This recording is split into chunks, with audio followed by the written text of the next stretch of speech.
सुरैया अपनी ज़िंदगी में बड़ी सादगी पसंद थी और बहुत ही प्यारी उसकी नज़ाकत देखते ही बनती। घर गृहस्थी में निपुण उसकी अम्मी को ये फिक्र थी कि इस बिना बाप की बेटी की शादी कैसे होगी। अम्मी ने सिलाई के काम करके और थोड़ा बहुत सुरैया के अब्बू जो पैसा छोड़ गए थे उससे दोनों माँ बेटी का गुजारा कर रही थी। जैसे तैसे सुरैया को 12वीं तक की पढ़ाई भी करवा दी थी। उस पर सुरैया की ताई अम्मी फूफियाँ सुरैया की अम्मी को ताने मारती थी, अरे इसको संभाल कर रख, पता नहीं कहाँ मुंह काला कर आएगी। उसकी माँ खामोश होकर रह जाती, बस अल्लाह से यही दुआ करती मेरी बच्ची का नसीब अच्छा हो। मेरे रब। सुरैया का बचपन अपने ताया अब्बू की शफकत में गुजरा। ताया अब्बू अपने बच्चों के लिए कुछ भी लाते वो ही सब सुरैया के लिए भी आता। उसकी ताई अम्मी बहुत झगड़े मचाती पर ताया अब्बू का दुलार कम न होता। ताया अब्बू के 2 बेटे और 1 बेटी सलमा। बेटे थे फरहान और नवेद। ये चारों बचपन से साथ ही खेलते हुए बड़े हुए। फरहान हमेशा से बहुत संजीदा लड़का था, जबकि नवेद और सलमा सुरैया से 1 या 2 साल बड़े थे। फरहान की ग्रेजुएशन के बाद ताया अब्बू ने उसे बाहर पढ़ने के लिए भेज दिया। पासपोर्ट बनवा दी और लंदन की किसी यूनिवर्सिटी में एडमिशन हो गया। फरहान अपने अम्मी और अब्बू को जाते वक्त ये कहकर बता गया कि मैं पढ़ाई पूरी करके आने के बाद मैं सुरैया से शादी करना चाहूँगा, वही मेरी सोलमेट है। ताई अम्मी तो बहुत ज़्यादा तिलमिला गई, मैं ये होने ना दूंगी। ताया अब्बू ने समझाया, अभी बच्चा बाहर जा रहा है, तुम बेकार की बात को तुलना ना दो। ये बताओ, अगर बच्चों की खुशी में माँ बाप खुश होते हैं, अगर फरहान खुशी सुरैया को अपनी लाइफ पार्टनर बनाना चाहता है तो क्या बुराई। सुरैया और उसकी माँ को खबर नहीं थी। फरहान अपनी चाची अम्मी और सुरैया से भी जाने से पहले मिलने आया। चाची अम्मी ने फरहान को खूब दुआएं दी। इधर कुछ दिन निकले, फरहान की अम्मी सुरैया के लिए लड़कों के रिश्ते देखने लगी। सुरैया की अम्मी से हर कभी यही कहती, अरे वहीदा, जैसे हमारी सलमा है वैसी ही सुरैया है। अब देखो ना, सलमा के अब्बू को तो ही करना है, इसका भी शादी की जिम्मेदारी इसके ताया अब्बू की ही है। ये ठहरी बिना बाप की। आजकल लड़के वाले बहुत दहेज की मांग करते हैं। सुरैया की अम्मी को बड़ा अटपटा लग रहा था कि मेरी जेठानी ने सुरैया के अब्बू के इंतकाल के बाद कभी ठीक से बात नहीं की, हमेशा चिढ़कर बात करती थी, मगर आजकल इनमें ये तब्दीली कैसे।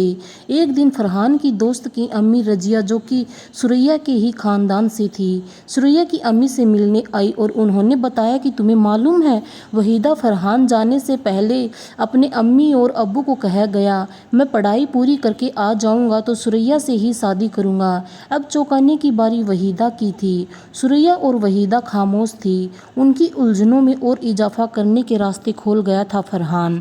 वहीदा को अपनी जेठानी का बर्ताव वैसे ही कुछ कुछ समझ में आ रहा था कि भाभी इतनी तेजी से उनके अपने खानदान के अजीब अजीब लड़कों के रिश्ते ला रही थी। कभी कोई टेलर तो कभी किराने की छोटी सी दुकान वाला, कभी बेरोजगार। वहीदा मना कर कर के थक गई। वो भाभी को समझाती, अभी सुरैया 16 साल की हुई है, इतनी जल्दी शादी नहीं करना है। फरहान को उसके दोस्त से खबर लगती है, तुम्हारी अम्मी सुरैया की शादी की तैयारी में है, हमने तुम्हें उन लड़कों के फ़ोन नंबर भेजे हैं जो सुरैया को देखने आए थे, अब तुम देख लो क्या करना है। फरहान ने वहाँ से उन लड़कों को बता दिया कि सुरैया की शादी मुझसे बचपन में दादी अम्मा और दादा अब्बू ने तय कर दी थी, इसलिए आप लोग ना सोचे, सुरैया से शादी कर लेंगे।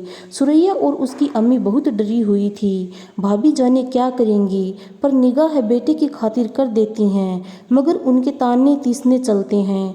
वो अपनी बड़ी जेठानी का रुतबा दिखाकर माँ बेटी को परेशान करती रहती हैं।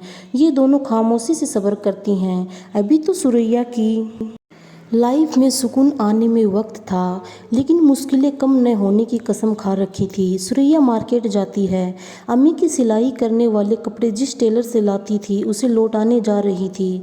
रास्ते में उसके रिक्शा को कार वाला टक्कर मार देता है। सुरैया को हॉस्पिटल ले जाते हैं। आसपास के लोग, वो बेहोश हो जाती है। रिक्शा वाले बहुत भला, उसको भी चोट आई थी, मगर वो उस टेलर को जानता था। उसको खबर करता है, अभी मैं अपनी रिक्शा से जिस बच्ची को लेकर घर आया था, अगर उसके घर वालों को पहचानती हो तो उसकी एक्सीडेंट की खबर पहुंचा दे, वो बेहोश है। यहाँ हॉस्पिटल वाले घर के मेंबर का पूछ रहे हैं। टेलर जिम्मेदारी से घर जाकर उसके ताया अब्बू और अम्मी को खबर करता है। अम्मी तो बेहाल हो जाती है, उनकी तो सारी जिंदगी बस सुरैया ही थी। जैसे तैसे हॉस्पिटल का पता लेकर ताया अब्बू अम्मी और फूफी सब पहुंच जाते हैं। डॉक्टर से मिलते हैं, सारी जांच होती है। वो बताते हैं कि उसको गंभीर चोट है, सिर में दिखते हैं, 48 घंटे क्रिटिकल हैं। सुरैया को होश आता है तो वो कहती है, अम्मी कहाँ हो, मुझे कुछ दिखाई नहीं दे रहा है। सब सदमे में आ जाते हैं। अम्मी कहती है, मैं यही हूँ। फौरन उसके हाथ पकड़कर सुरैया को दिलासा देती है। ताया अब्बू कहाँ हैं? ताया अब्बू सिर पर हाथ रख कर कहते हैं, सब ठीक हो जाएगा बेटी। सुरैया धीरे धीरे ठीक होने लगती है। घर ले जाते हैं। अम्मी पर तो सुकून पहाड़ टूट पड़ता है। ताया अब्बू चेन्नई का आँखों का अस्पताल का मालूम करते हैं। इसी बीच फरहान की पढ़ाई अधूरी छोड़कर आ जाता है। उसे सुरैया की सारी हालत मालूम रहती है और परेशान रहता है। वो अब्बू से कहता है, मैं इंडिया आना चाहता हूँ। अब्बू सुरैया के लिए अब उसे मेरी ज़रूरत है। अब्बू भी कह देता है, तुम आ जाओ। फरहान आकर चची अम्मी और सुरैया को हिम्मत दिलाता है, हम अच्छे से डॉक्टर से इलाज कराएंगे। फरहान के अब्बू और फरहान सुरैया को उसकी अम्मी को लेकर चेन्नई के आई हॉस्पिटल ले जाते हैं। डॉक्टर को दिखाते हैं। डॉक्टर कहते हैं, इसकी एक आंख तो पूरी तरह ठीक नहीं हो सकती, वो बहुत डैमेज हो गई है, मगर दूसरी आंख के कुछ ज़्यादा डैमेज नहीं हुई है। आप लोग को 2 महीने बाद का नंबर मिल सकता है, क्योंकि यहाँ बहुत पहले से ही ऑपरेशन की डेट दे रखी है। ये लोग घर पर आ जाते हैं। फिर फरहान कुछ महीने के बाद घर में तय करते हैं कि ऑपरेशन की तारीख ले लेते हैं। ताई अम्मी खूब नाराज़ हो जाती है। फरहान से कहती है, तुम बाप बेटे तो पैसे से जी जान से सुरैया के इलाज में लगे रहते हो, तुम सिर्फ तलाक के पेपर बनवाओ, सुरैया को तलाक दो। इतना सुनकर फरहान आग बबूला हो जाता है। अब्बू को फैक्ट्री में जाकर सारी बात बताता है। अब्बू आप अम्मी को समझा दे, मैं चाहे दुनिया इधर से उधर हो जाए, मैं सुरैया से प्यार करता हूँ। अब्बू फरहान से कहते हैं, तुम फिक्र मत करो, सुरैया का ऑपरेशन की डेट ले लो, हम जल्द ही चेन्नई लेकर चलते हैं। अम्मी की इस तरह की बात सुनकर फरहान घर में कहता है, मैं सुरैया की रुखसाती चाहता हूँ। अब्बू कहते हैं, ऑपरेशन के बाद करते हैं। वो कहता है, अब्बू अम्मी आप दोनों बड़े हैं, मगर मैं जानता हूँ सुरैया और चाची अम्मी बहुत खुददार हैं, ऑपरेशन के लिए पैसा भी बहुत लगेगा, दोनों तैयार नहीं होंगी, इसलिए मैं चाहता हूँ हम रुखसती ले लेंगे तो फिर हम ऑपरेशन को ले जाएंगे, सुरैया को भी कोई परेशानी नहीं होगी। अब्बू खुश हो जाते हैं। हाँ बेटा, ये तो तुम सही कर रहे हो। ताया अब्बू और ताई अम्मी फरहान की रुखसती करने की बात करने जाते हैं। सुरैया और उसकी अम्मी कहती है, अब रहने दे ताया अब्बू, मैं तो अंधी हो गई हूँ, मैं फरहान के लिए सही नहीं हूँ। मैंने अम्मी को पहले ही बता दिया था कि फरहान आ रहे हैं तो आप तलाक के पेपर की बात करें ताया अब्बू से। ताया अब्बू कहते हैं, बेटी ये फैसला फरहान का है, वो चाहता है अब रुखसती लेकर तुम अपने घर असली घर आ जाओ। अम्मी जारोकतार रोती है और फरहान को दुआएं देती है। फिर भी वो कहती है, भाई साहब आप सब एक बार और सोच लें, नहीं तो आप जैसे कहें मैं रुखसती कर दूंगी। फरहान खुद आकर सुरैया और चची अम्मी को कहता है, अगर ये सब हमारी रुखसत हो जाता तो ये हादसा होता तो क्या मैं सुरैया को तलाक दे देता?